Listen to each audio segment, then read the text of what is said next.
There are only two people in your life who inspired you, जो आपको प्रेरणा देते हैं, एक आप खुद और एक आपके माता पिता, योर पेरेंट्स। एक बार आप अपने माता पिता के पास्ट की ओर जाएं और एक बार आप अपने खुद के पास्ट की ओर जाएं। Please give yourself some time to think about this topic. अपने आप को इस टॉपिक पर सोचने के लिए थोड़ा सा वक्त जरूर दीजिएगा। नहीं अकेला आया हूँ, मेरे साथ खुदा भी है। माता पिता की आंखों में उसी खुदा की दुआ भी है। नींद अपनी भुला के सुलाया हमको, आंसू अपने गिरा के हंसाया हमको। नसीब वाले होते हैं जिनके सिर पर पिता का हाथ होता है। जिद भी पूरी होती है अगर पिता का साथ होता है। एक गांव में एक नौजवान युवक रहता था। उसका नाम विजय था। विजय बचपन से ही कमज़ोर था। इसी वजह से उसे गांव के लोगों में हमेशा हास्य का पात्र बनना पड़ता था।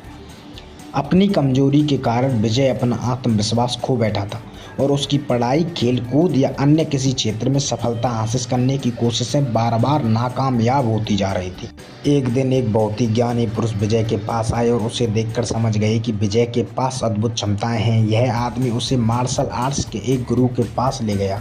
गुरु ने विजय को प्रेरित किया और उसे अपनी कमजोरी को स्वीकार करने की सीख दी। उस ज्ञानी पुरुष ने बताया कि हर कोई कमजोरी रखता है, लेकिन महत्वपूर्ण यह है कि हम इसे कैसे स्वीकार करते हैं और इससे अपना फ़ायदा कैसे उठाते हैं। विजय ने गुरु के उपदेश को मान्यता दी और अपनी क्षमताओं का उपयोग करने लगा। धीरे धीरे उसने अपनी कमजोरी को हराया और खुद को विजयी साबित किया। वह मार्शल आर्ट्स में अद्भुत कामयाबी हासिल किया और उसकी पढ़ाई में भी सुधार हुआ।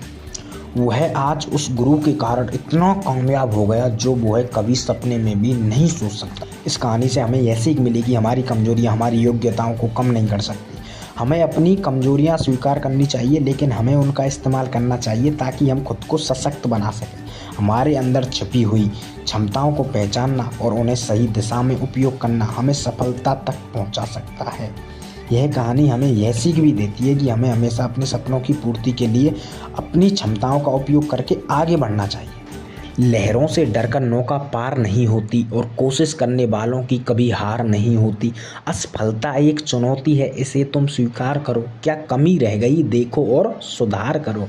कुछ किए बिना ही जय जयकार नहीं होती। मेहनत करने वालों की कभी हार नहीं होती।